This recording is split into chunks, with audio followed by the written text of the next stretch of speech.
Em instantes, Noticiário Tortuga.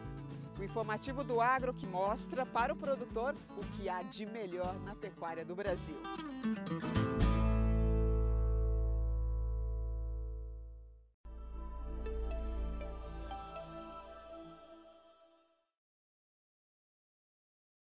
O mercado do boi gordo e o confinamento em pauta. Analistas discutem as tendências econômicas e os reflexos na cadeia produtiva pecuária.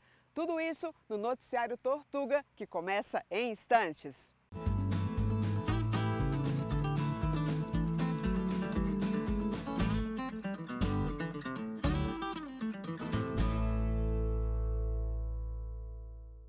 Perto do fim de 2021, os analistas do mercado pecuário já divulgam seus balanços e prospecções.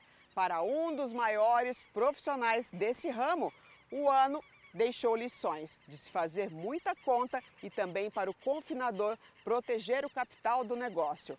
Vamos ouvir o homem da Scott Consultoria. E agora do meu lado, recusa apresentações. Grande Scott, bem-vindo aqui ao programa Noticiário Tortuga. Muito obrigado. Obrigado por vocês terem vindo. A gente que agradece aqui pela sua participação. Scott, conta pra gente aí, 2021, foi um ano de foi uma montanha russa aí para o produtor rural, né? O ano vinha bem, né? Até o aparecimento desses dois casos de encefalopatia espongiforme bovina atípica, mas afetou o mercado, tá? Em função disso, a partir do começo de setembro, a exportação foi suspensa pelo governo brasileiro, que essa é o combinado que nós temos com ele, o protocolo, e a partir daí nós tivemos 2 meses ruins de preço, mas até ali vinha bem, tá? No final de outubro, começo de novembro, a gente já teve uma reação positiva e esses preços reagiram sem a participação da China, o que indica que realmente a oferta está bastante restrita. Mas, de maneira geral, foi um ano bom para a pecuária e a lição, né? Quem tem gado confinado ou semi-confinado precisa fazer uso de ferramentas de seguro de preço. Eu estava te assistindo e você citou que muitos confinadores pequenos e médios, eles fecharam aí os seus estabelecimentos, fecharam as porteiras. Como que você enxerga esse cenário? Olha, na verdade, assim, essa é a vantagem do gado confinado, né? Tudo tem vantagens e desvantagens. Então, o produtor fez a conta, ele falou, puxa, eu não consigo fechar um custo competitivo em relação a um boitel. Então, ele pegou aquele boi dele que já estava em ponto de entrar em confinamento, com 14, 15 arrobas, manda para o boitel, cuja diária é mais barata do que ele próprio consegue montar. E por quê? Porque ele tem menos escala menor. Então, ele esvaziou o confinamento dele e mandou para um boitel e não confinou. Quer dizer, ele terceirizou para uma empresa competente. Isso vai acontecer sempre assim? Certamente não, mas esse ano, em função da elevação estrondosa dos componentes da ração, essa foi uma boa alternativa. Aí nós vivemos um paradoxo, né? Fila para pôr boi em boitel e confinamento vazio, porque não houve interesse do confinador. Apesar disso, a quantidade de bovino confinado estimada está dentro da normalidade, entre 4 milhões, 5 milhões de cabeças, entre 4 milhões e meio, 5 milhões de cabeças, até um pouco mais, o que fica dentro da necessidade de suprimento para o segundo semestre. Quais são os pontos que você deixa aí de atenção para um pequeno e para um médio produtor que esse ano não quer passar por esses problemas aí, não quer ter a sua porteira fechada? Bom, aí é ramo de especulação, mas o primeiro, vamos dizer assim, eu estudaria como fazer seguro de preço, a primeira opção. A segunda opção, fazer contratos mais bem elaborados com relação aos fornecedores de insumos, para ele chegar na hora e subir o preço e você está numa situação, está numa sinuca de bico. E a terceira, pensar até na possibilidade de você estocar o produto na fazenda, ter silo, tá? É claro que precisa ver se tem financiamento, essas coisas todas, mas são as alternativas. A mais fácil delas é fazer seguro de preço. Hoje a gente sempre fala aí que alguns pilares da pecuária são ali genética, manejo, nutrição, economia está entrando aí dentro de uns pilares aí para o confinamento. Tudo é economia, né? A parte zootécnica que você se referiu, ela está dominada, vamos dizer assim. Normalmente um confinador, um semi-confinador, é um produtor rural de alto nível tecnológico, ele precisa dar um pouquinho mais de atenção para a gestão de risco, tá? Ou a gestão estratégica dos insumos que ele consome. Tá? Então, por exemplo, eu estou na safra de algodão, então eu vou comprar o caroço na safra de algodão que é mais barato. Eu estou na safra de milho, só que normalmente isso não acontece porque ele não tem silo. Tá? Então, talvez a gente veja a mudança da paisagem das fazendas brasileiras agora também com silos de estocagem. Mas a economia, é claro, sempre... ela que faz o pecuarista decidir o que ele vai produzir. Se ele vai produzir bezerro, se ele vai produzir boi gordo e de que maneira ele vai produzir esse boi gordo. E qual a mensagem da Scott Consultoria para os pecuaristas aí, com as nossas perspectivas, as suas perspectivas aí para o ano de 2022? Olha, as perspectivas são boas, a gente está ainda no ciclo de alta de preço. Esse sofrimento que a gente passou em setembro e outubro de 2021 é extemporâneo, né? Mas a gente precisa aprender com o que a gente sofre. A gente está num ciclo de alta, esse ciclo de alta ainda deve se estender ao longo de 2022 e a gente deve entrar para um ciclo de baixa em 2023. Então ainda dá tempo de ganhar dinheiro e investir na atividade, né? É isso que a gente recomenda, tá? No momento desse, em que as margens estavam boas, eu tenho que investir pesadamente, trazer tudo para dentro da fazenda e engordar porque eu vou ganhar dinheiro. E quando a gente chega no ciclo de baixa, a gente tem que fazer o contrário, esvaziar a fazenda, porque a margem é menor. Mas a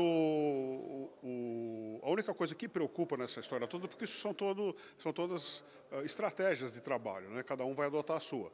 Mas o que preocupa mesmo é a queda do consumo de carne bovina, porque a gente tem um mercado interno pujante, né? Antigamente 85% da carne produzida ficava no mercado interno e hoje isso caiu para 75%, talvez até menos, tá? E quando a gente perde esse consumo, por exemplo, carne de frango, números grosseiros, ela está em torno de 50 quilos per capita por ano e a carne bovina caiu para 25 quilos, também números grosseiros. Isso é preocupante, porque eu perco o mercado consumidor, que é aquele que me dá respaldo econômico, né?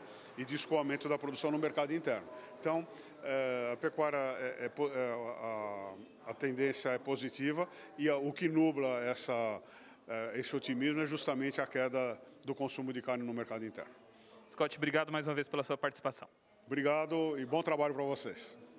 Os confinamentos não vão parar e a tendência é que o setor continue crescendo e muito mais com a adoção de tecnologia. As palavras de ordem agora são gestão e planejamento para garantir a aquisição de insumos e travar preços. O repórter Cairo Rodrigues agora vem com outra entrevista e mais detalhes sobre esse tema. Agora vamos conversar aqui com Eduardo Secarescio, analista de mercado da Scott Consultoria. Eduardo, bem-vindo aqui ao nosso programa. Muito obrigado a todos que estão assistindo aí. Eduardo, a gente estava conversando agora há pouco aqui com o Scott e a gente citei com ele aqui sobre os confinamentos que fecharam suas portas. Ele falou que alguns pequenos e médios confinamentos acabaram deixando aí de confinar esse ano. O que esse produtor, qual que é o olhar que ele pode ter agora? Quais são as alternativas aí para aquela estrutura física que ele tinha ali do seu confinamento? O que ele pode aproveitar com isso? Bom, eu acredito que o momento agora é para analisar tudo que aconteceu no ano e planejar aí o próximo confinamento, né? A questão principal é gestão, como a gente citou bastante aqui no evento, é gestão, planejamento mesmo do começo ao fim. Então, a gente tem que pegar as lições que a gente aprendeu aqui nesse ano e planejar a compra de insumos, planejar a compra de reposição, utilizar as ferramentas que a gente tem no mercado aí para travar preços, tanto de insumo quanto do boi gordo. Isso a gente consegue aí travar uma margem e trabalhar numa segurança aí que garante uma rentabilidade para o produtor. É o que todos chamam aí da gestão de risco, né? Exatamente, trabalhar com essa gestão de risco para a gente não ficar à mercê do mercado aí e acabar sofrendo como alguns pecuaristas sofreram aí com a queda pós-China, né?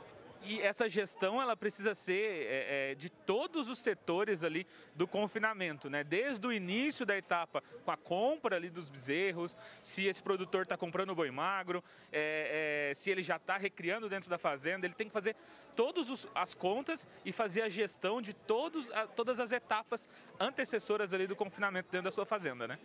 Exatamente. É a questão de traçar uma meta e analisar o confinamento como um todo, né?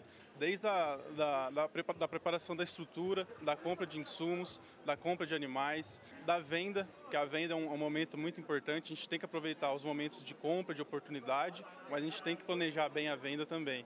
E a gente tem aí, como já foi citado no evento, muito problema com mão de obra. Então a gente tem que levar isso em consideração também, colocar tudo na ponta do lápis e traçar uma estratégia com um objetivo bem planejado.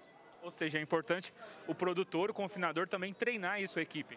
É lógico, o treinamento é muito importante. A gente tem uma dificuldade aí, tanto de mão de obra mais básica, como de mão de obra mais qualificada. Então o treinamento ele faz parte de tudo dentro da cadeia, né? Desde do momento ali de arraçoamento dos animais, de manejo de curral, de manejo de estruturas. Isso tudo vai trazer um benefício lá no final do processo, num resultado positivo.